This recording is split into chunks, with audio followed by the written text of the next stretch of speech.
Now let's check the command execution or command injection vulnerability on DVWA.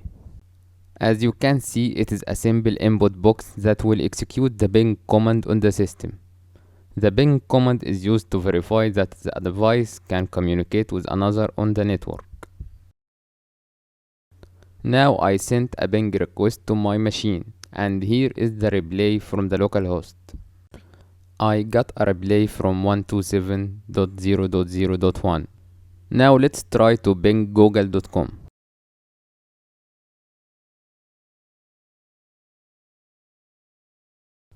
As you can see, Google server replied with its IP.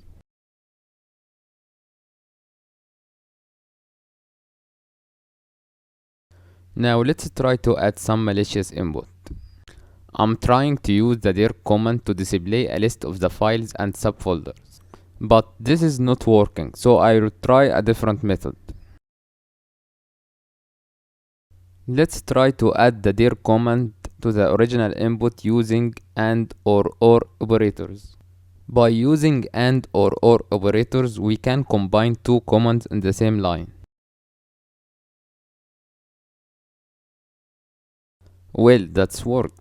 You can see the files and the folders of the current directory. I will try it again using the AND operator.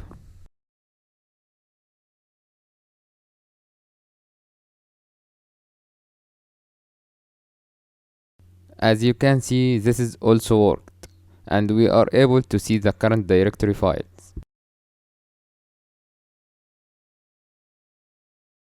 Now let's try to exploit this vulnerability and try to write a file into the server using the echo command.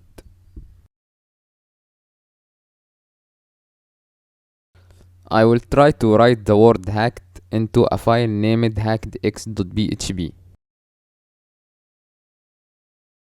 So the whole command will be google.com or echo hacked into a file named hackedx.php. Press submit and let's check the results.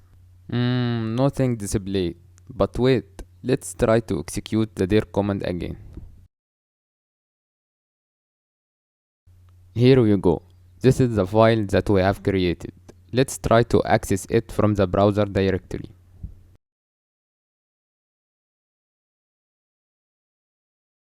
Press enter and see the magic.